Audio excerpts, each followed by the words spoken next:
guyyaarraa yaadatamtee galtaa'edha. Eebba baattee galtaa'edha. Akkuma tarkaan qabdee harka fuudhaana ta'uuf. Dhugaadha. Salphinni yeroo dheeraa si gadhiisee deema. Tarii utuu bara eegduu barri sirra darbeera ta'a. Utuu yeroo hedduu yeroo sirra darbeera ta'a. Kana booda garuu akkas hin ta'u. Inni yeroo darbee si miliqee ariifatee dhufee harka kee gala. Ofiin beekee adeemee dhufee mana kee gala. Nan arga dunkaanni galataa tokko utuu Phaagumeen hin gahin balbala kee dura dhaabbata. Namoota baay'ee kan afaan qabachiisu Waaqayyo waan haaraa siif hojjechiisa. Wanta namoonni baay'een ittiin afaan qabatan ganama kana Waaqayyo siif hojjeta. Amma diina keetti mataa cabsaa ta'utti, amma diina keetti gaaffii ta'utti al tokkoof sadhumaa Waaqayyo seenaa kee hin jijjiira. Al tokkoof sadhumaa Waaqayyo seenaa mana keetii hin jijjiira. Galmeen cufamee ture sii banama. Harka mirgaa ol kaasaatii yeroon kun kan kooti jedhame. Yeroo eebbifamuu kootiti jedha. Yeroo yaadatamuu kootiti jedha. Bariin ulfinaa tokko ganama kana sii bari'a. Bariin eebbaa tokko ganama kana sii bari'a. Sababni isaa namni maqaa gooftaa waammatu hin qaana'u. Ameen. Hin qaanaare. Namni maqaa Waaqayyoo waammatu hin salphatu. Nama si biraa harkaan qabii akkas jedhetti himi maqaa Waaqayyoo waammattee hin qaanoftu jedhin. Hin salphattu hin sodaatin jedha. Salphinni sin argatu jedha. Akkuma ati qabde xalayyaa galataa harkaan qabatee haa ba'u. Xalayyaa ulfinaa harkaan qabatee haa ba'u. Nama ati qabde dhukkubsachaa jira yoo ta'e sa'aatii kanaa kaasee haa fayyu. Itti cufamee jira yoo ta'e sa'aatii kanaa kaasee irraa haa banamu. Maqaa gooftaa Yesuus Kiristoosin irraa haa banamu. Gaaffii qaba yoo ta'e furmaata argatee haa ba'u. Gaaffii qaba yoo ta'e furmaata argatee haa ba'u. Dhibee qaba yoo ta'e fayyee haa ba'u. Ila akkas jedheetii gadhiisii harkasaa akka dhufteetti hin deebitu jedhin. Jijjiiramtee baataa jedhin. Bal'ifadhaa harka keessan. Haleelooyaa. Haleelooyaa. Bal'ifadhaa harka keessan bal'ifadhaa.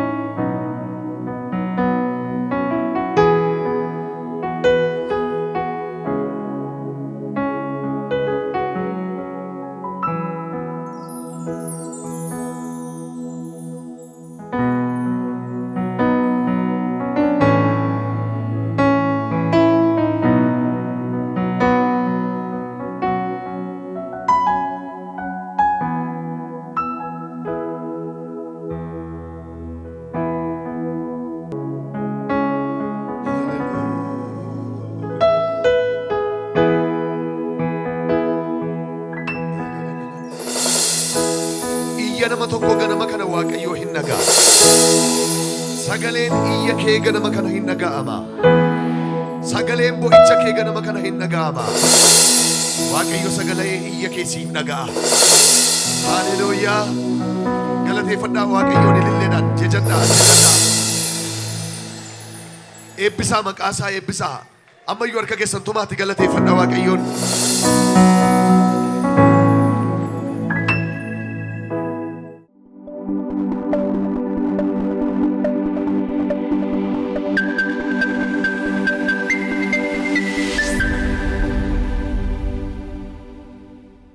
Waaqayyo gaariidha. Gaarummaan isaas bara baraan hin jiraata. Ganama kana iddoon dubbisu kanaan nama tokkoof waan haaraa ta'a. Tiila paasakatodaaya. Dhugaan sitti himaa guyyaa har'aatii jalqabee Waaqayyo deemsa haaraa siif jalqaba. Sochii haaraa jalqabdati. Ameen. Inni moofaan inni kaleessaa maqaa Yesuus hin deebi'een dhufu. Raawwatee badaa nama haaraa taatee baata. Arruma Waaqayyo nama tokkoof waa hojjechuu jalqaba. Arruma Waaqayyo seenaa kee ol kaasuu jalqaba. Macaafa Iyyaasuu boqonnaa 3 lakkoofsa 7 kaasnee dubbifannaa. Iyyaasuu boqonnaa 3 lakkoofsa 7 kaasee nan dubbisa dhaggeeffadhaa. Haleluuyaa. Wangeelaa akkas jedhan dubbisaa. Waaqayyo ergasii Iyyaasuudhaan Musee wajjin akkuman ture akkasuma immoo si wajjin nan ta'uu koo warri Israa'el akka beekanitti ani har'a ija isaanii duratti nama guddaa si gochuu nan jalqabaa. Ameen. Waaqayyo ergasii Iyyaasuudhaan Musee wajjin akkan ture akkasuma immoo si wajjin ta'uu koo warri Israa'el akka beekanitti ani har'a ija isaanii duratti nama guddaa si gochuu yoom jalqaba? Nama guddaa gochuu jalqabaa jedha. Ilaa wantichi ormi beeka, Israa'eloonni akka beekan barbaade Waaqayyo. Iyyaasuun nama jabaa ta'uu isaa diinni beeka,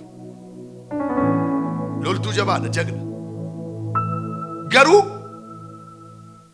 obboloonni isaan fudhatne maqaa ta'ee fi Waaqayyo akkas jedha, sanyii makee qomoo kee Israa'el gidduutti nama guddaa si gochuu jalqabaa. Museen amma yeroo Waaqayyo saba kana harka garbummaatiin baastaa deemi dhaqii Fariyoonitti dubbadhu jedhe, Fariyoon na dhaga'u hin jenne. Sabni kuni eenyutu si erge naan jedha. Saba isaa sodaate. Yoo isaan eenyutu si erge naan jedhan maalan jedhaa inni. Amma yeroo baay'ee diinni beeka, wanta nurra jiru seetanni beeka, obboloonni keenya hin beekan garuu. Maatiin hin beeku. Dibata Daawit irra jiru maatiin hin beeku. Saamu'eel inni ormi garuu inni ergamee dhaqe garuu eenyu akka ta'e beeka. Isa kana miti jedhe, isa kana miti jedhe, isa kana miti jedhe. Imeejiinsaa, piikcheriinsaa, footoon Daawit sammuu isaa keessa jira. Amma Daawit dhufutti inni ilaalaa wal bukkee qabee gaafa laalu footichi tokko miti. Lakka maatiin keenya yeroo baay'ee waan nurra jiru hin beekan. Ormoonnis beeku, ormoonni beeku, obboloonnis hin beekan, ollaan hin beeku, waldaan hin beektu. Wanti Musee yaaddeesse eenyutu si erge naan jedhu sabni kun jedhe. Eewu jedheen itti maannaani isa jiraata. Ol kaasi ganama kana bee Waaqayyo nama tokko utuma diinni ilaalu, firris ilaalu nama guddaa gochuun jalqabanaa jira. Eenyu akka ta'e hin beekon. Guyyaa irraatti jalqabdee nama guddaa ta'uun kee mul'ata. Nama waamichaa ta'uun kee mul'ata. Nama dibataa ta'uun kee mul'ata. Yaa እንደዚህ እኮ ነው yeroo baay'ee እኮ namoonni accept sin godhe biyya keetti, lammii keetti, maatii keetti acceptance hin argattu. Maal jedhe gooftaan Yesuus Kiristoos yoo raajiin tokko biyya isaa keessatti tuffatamaadha. Iyyaasuun fudhateera, lola baay'ee Musee wajjin lolaa ture, gargaarsaa Musee, ittaanaa Musee ture.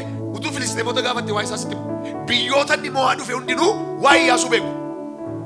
Biyyoota Musee wajjin lolaa turan hundumaa keessatti ka'ee shoora Iyyaasuun taphatee ormoonni beeku, Israa'eloonni garuu hin beekan.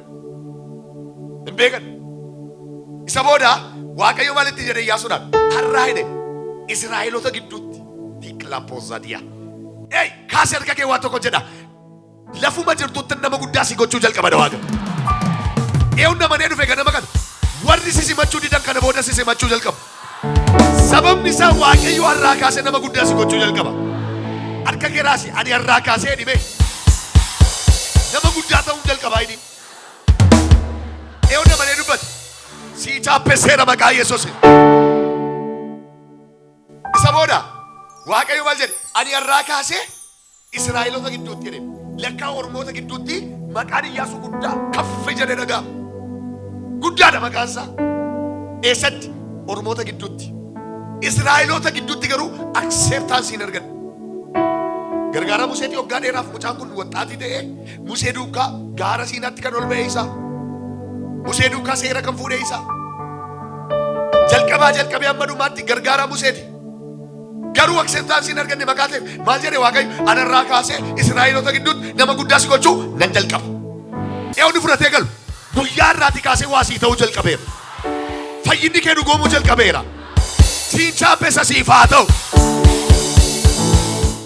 Israa'eloota gidduutti jalqabannaan isa booda maal jedhe lakkoofsa 8 irratti dinqii dhageessuudhaan ati immoo jedhe Waaqayyo gaa luboota saanduqa kakuu sana baatan qarqara bishaan Yordaanos yemmuu geessan bishaanichatti lixaa keessa dhaabbadhaa jedhii ajaja dabarsuu jalqabeen. Nama guddaa si gochuun jalqabaa. Ati moo maal godhe? Ajaja baasuu jalqabe erga jedhe booda Iyyaasuun ajaja baasuu gaafuma jalqabu lakkoofsa 10 irratti maal jedhe dhufe? Waaqayyo inni jiraatan inni isin gidduu akka jiru inni dhugumaan Kana'aanota ilaalagaa. Kana'aanotni beeku waa'ee Iyyaasuu. Kana irratti Iyyaasuun edha lakkoofsa 9 kaase Israa'elootaan as dhiyaadhaatii jedhe. As dhiyaadhaatii dubbii Waaqayyo gooftaa keessanii dhaga'aa. Waaqayyo inni jiraatan isin gidduu akka jiru inni dhugumaan Kana'aanota ilaagaa.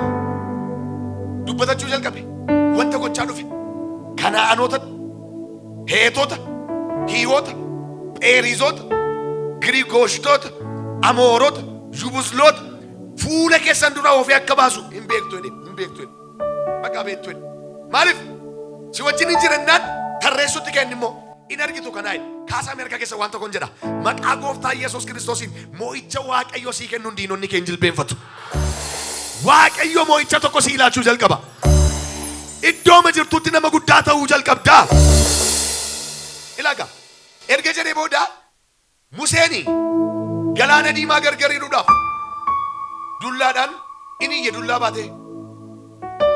Inni iyye. Dullaan hojii jalqabe. Museen.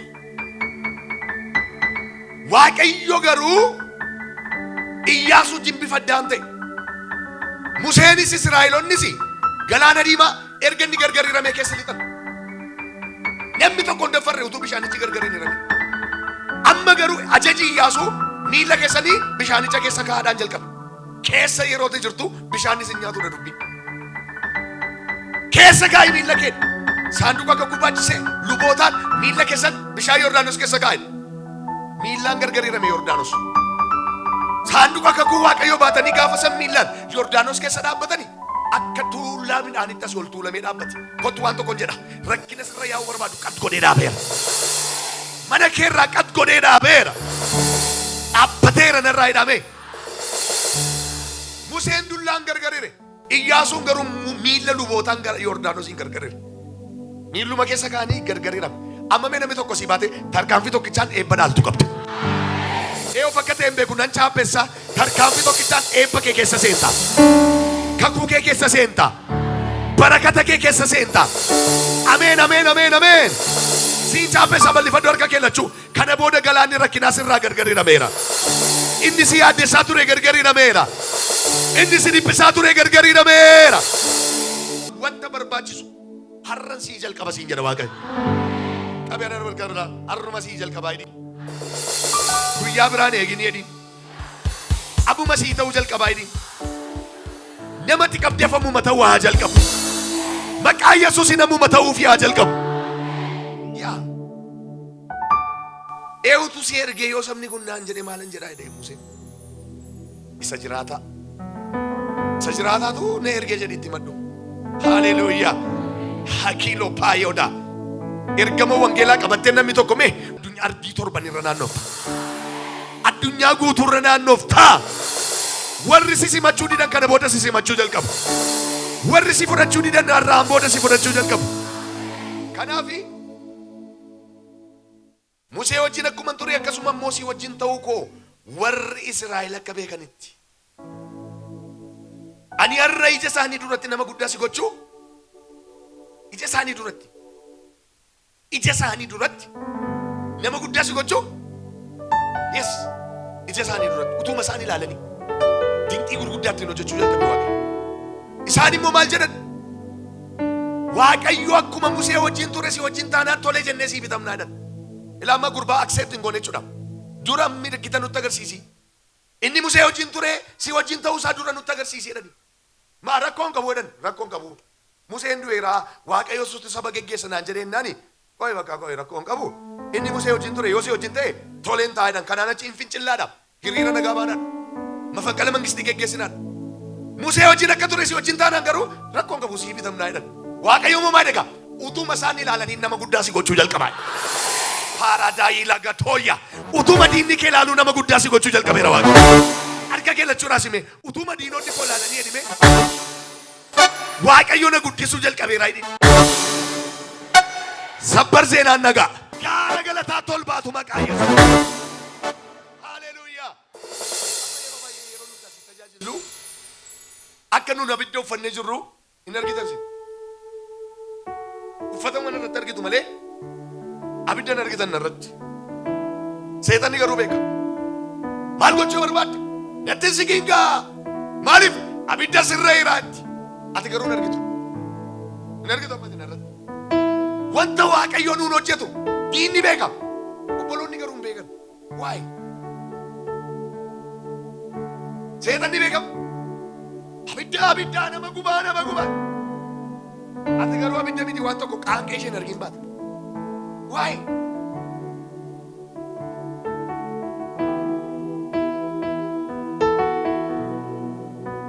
wanta Waaqayyo siif hojjetu yeroo baay'ee eeriyaa irratti acceptance argatu. Dursa fagooti achi as dhufa. Kaas argage waan jechuu barbaadeen. Abidda uffattee baata. Abidda tuffattu kun immoo jawwee ajjeesa. Xonqaayii ajjeesa. Budoota ajjeesa. Asmaayitoota ajjeesa. Eewwan abidda wangeelaa uffatee ba'uu barbaadu. Sirratti dheera maqaa Yesuus. Ija isaanii duratti nama si guddaa si gochuu jalqaba. Yoomi jalqabe? Har'aa jalqabeen fuula isaanii duratti maal si gochuu? Nama guddaa. Utuma isaanii ilaalanii nama guddaa si gochuu jalqabaa. Utuma isaanii ilaalanii ol kaasa harka kee waan jedha. Diinnis firris utuu ilaaluu Waaqayyo nama guddaa si haa godhu. Ormis obboleessis utuu ilaaluu Waaqayyo nama guddaa si haa taasisu. Ameen. Guyyaa har'aati jalqabee namni bifa ulfinaan mul'atu jira as keessa. Har'uma siif jalqaba Waaqayyo. Bakka Yerikootti gaadduu ergaa ture yeroo sanatti Iyyaasuun. Yerikootti utuu gaadduu erguu Yordaanos immoo gargari nama. Dhagaa lala garachiisa lala. Laga Yordaanos jedhan. Boqonnaa lama lakkoofsa tokko kaastanii hin yaadattanii ilaaltanii Yerikootti gaadduu erge. Gaadduutti erge. Isa booda shiximii kaanii ganama bariidhaan laga Yordaanos dhagan. Yordaanos keessaa ce'uudhaaf nama fuula isaanii duratti jedhe Yordaanosiin gargariireen afaan ishee qabachiisa jalatti jedhe. Tsatta deessee galaana diimaa akkuma Museen jedhe ati immoo Yordaanosiin gargariirta waan jedhan na boo'e. Museen iyya booda kan inni galaana diimaa gargariira. Booddeen Fariyoontu jira fuulduraan galaana diimaa jira. Inni iyye natti iyyin irra kaa'ee Waaqayyo. Iyyaasuun garuu miilla lubootaan. Luboon saanduqa bidiruu kakuu Waaqayyo baatanii Yordaanos keessa miilla isaanii yeroo ka'an Yordaanos maal ta'e iddoo lamatti gargariira. Eewutummaa ajaje. Iyyaasu in ajajeedha. Lakkoofsa 8 irratti. Innis luboota ajajeedha. Ol kaasme asii bahii ajajaa ta'e. Ajajuu jalqabi maqaa Yesuusiin. Nama guddaa kana booda hundumtu afaan qabate gurbaan geggeessaa Musee caalu ta'e. Hin dhaalchise qomoo isaaniin hin hire. Sakaaniif Yordaanos gamana. Isa kaaniif Yordaanos gama. Isa kaan achumatti isa kaan ceesise. Warra achitti hafeen immoo kottaa obboloota keessa lolaa gargaaraa. Waamicha godhe. Biyya Abrahaam dur biyya Kaaldotaa keessa gaafa ba'e argee sana isa Waaqayyotti isa agarsiise. Iyyaasuun jalqaba dhaqee miilla keessa kaa'e. Iyyaasuuf Kaaleebtu miilla keessa kaa'e. Eenyu akka ta'e hin beekon biyya firoonni kee dhaqanii nan midhaxa. Iddoo abboonni kee dhaqanii hin beekne dhaqxa. Biyya Yisihaaq fa'aa Abrahaam fa'aa fagootti ilaalan. Museenis fagootti ilaala. Iyyaasuun garuu miilla isaa keessa kaa'e. Irra jete dhaqee. Namni tokko mi'a si baatee eebba kee walakkaa dhaabbatta. Waaqayyo eebba kee walakkaa si dhaaba. Mucaa dibata akkasii qabuudha. Nama afaan Waaqayyoo irraati misikirnetii argateedha Iyyaasuun. Keessa darbee nama Waaqayyo dhugaa ba'ee fida waa'ee Iyyaasuun. Maal jedhe beektu? Yeroo Museen biyyicha dhaqanii akka gaadaniif namoota 12 sanyii isaanii keessaa fo'ee isaan arge. Iyyaasuuf Kaaleeb 12 keessaa tokko turan. Warri nama 10 nun quruphisa fakkaanna mixii fakkaanna jarri anaaqonni hojjaan isaanii deddeeroodha samii keessa ga'a cucculuqoodha akka buddeenitti nu nyaatu innaan Iyyaasuuf Kaaleb immoo kennani lakki gaaddiddi nurraa fuudhameera simboon qabdu jarattiini caccabsinee daaraa ishee goona jedhan isa booda kenne Waaqayyo dhufee dhugaa beef Iyyaasuu ilma Nuuniif Kaaleb irra hafuura addaatu jiraadhe hafuura addaa qabu isaanii Waaqayyo dhugaa beef isaan kun jedhe hafuura addaa qabu maqaa ta'eefidhi adda naa baaseen lakkaa jaratti namitti arrabee ganama kana nama tokko addan baafadha naa jira Waaqayyo heela bere nana jaja kumaatama keessa adda baatee sokkita siin jedha nama amma gaa Waaqayyo jarattii lamaaniin dinqii hojjeteera Kaalebi yeroo kakuu dhagee nama waggaa 40 ta'e waggaa 45 booda immoo dhaqeeti Iyyaasuun geggeessaa ta'ee jira Kebroon hin qabamin jira Anaaqotatu Amaaleeqotatu qabatee jira Kebrooniin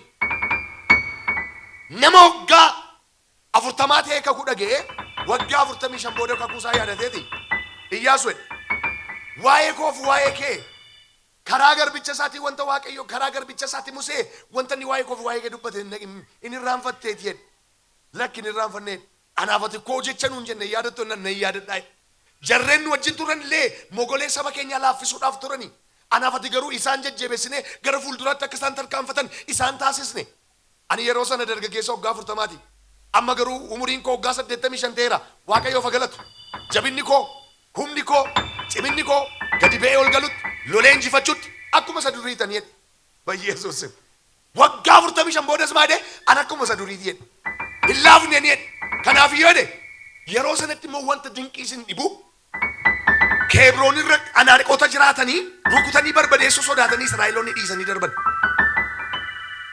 waggaa 45 booda Kaaleb akka jedhe an ammayyuu jedhe ol ba'ee gadi galutti lolee injifachuutti xiyya darbachuutti ari'ee qaqqabutti humni gosa durii irra caale malee hin qannasneedha kanaaf iyyuu jedhe amma yeroo sana baay'annee daddabne miti yoodha naa iyyami heeyyama qofa naa kennu qophaa koo dhaqeen Kebrooniin dhaala koo godhadhaa jedhe maaliif Waaqayyo maalitti jedhee jira iddoo faanni keessan ejjete dhaala keessan isinii godhaa jedheera Iyyaasuun isa kana beeka Iyyaasuun kana beeka miillumaan dhaqee biyya Kebroonii yoo dhaabbate kan isaa akka ta'e beeka biyya Kebroon lola malee miilli isaa yoo hojjete akkuma luboonni Yordaanus keessa jennaan dhaala isaanii ta'e achuma raggaxeennaan kan koo taa'e dubbatti amana isa booda Iyyaasuun akkeedha siif eeyyameera sokkee naman fudhanne daboon kadhanne loltootan ijaarranne qophaasa naaggaa adda qophaasa tulluudha Kebroon ol ba'ee dhaqee gaafarra dhaabatu hundi ishee baqattee baate amma irraatteedha caaffati qulqullaan Kebroon dhaala Kaaleb ta'ee hafeedha ol kaasii waan tokkoon jedha ammayyuu asii baatee waan irra jettee fudhattasiin jedhama lafa faanni kee ejjete dhaala kee siif ta'a lafa miilli kee ejjete dhaala kee siif ta'a galateeffadhu Waaqayyo siif taasiseera dhuguma jarattiirraa hafuura addaa jira jarattiirraa hafuura addaa hafuura sodaa hin qabne hafuura humnaa hafuura jabinaa tokkotu jira kanaan maal jedhanii Waaqayyo anarraa utuu Israa'eloonni ilaalanii nama guddaa si gochuu nan jalqabaa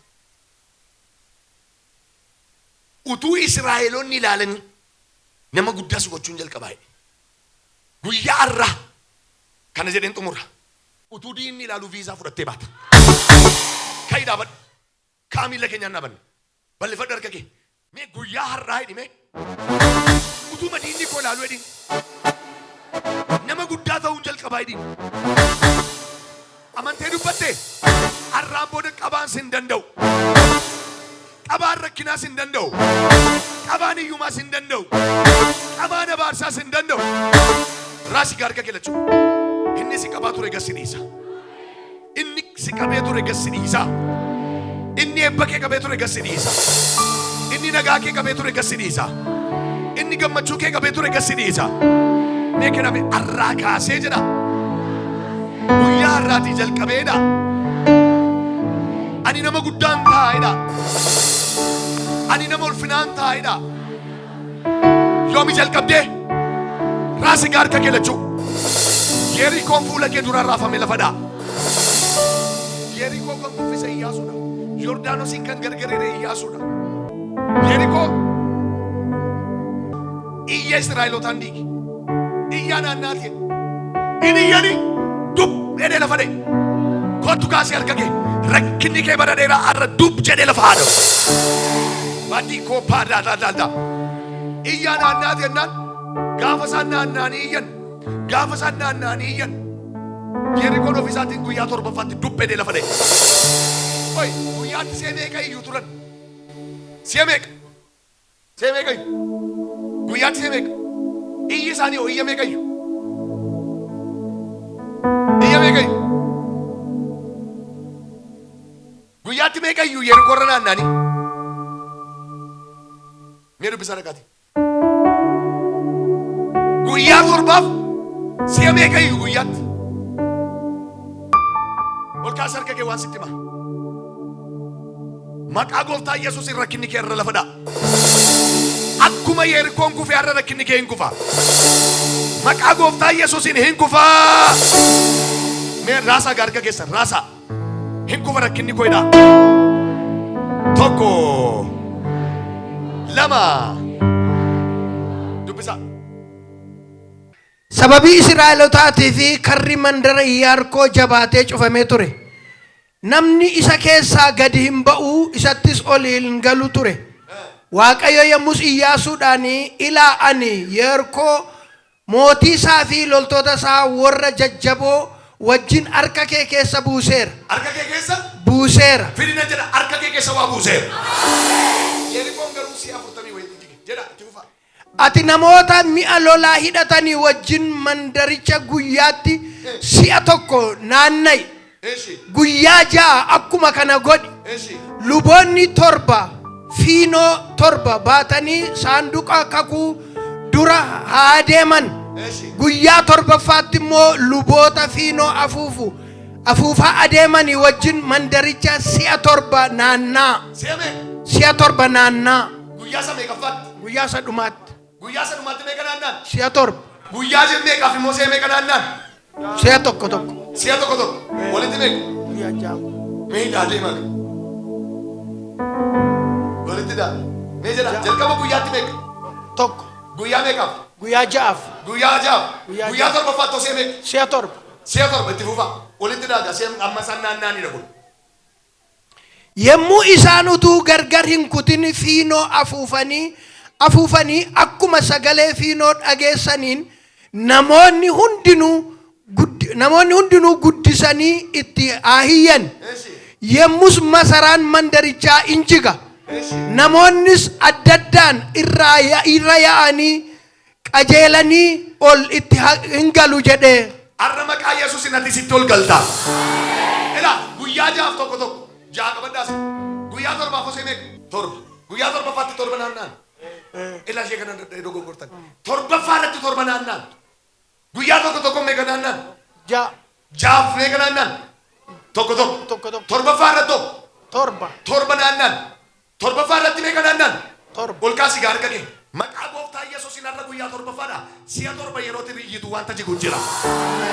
Harka kee ol kaasii. Yesuus moo'eera jedhii. Tokko.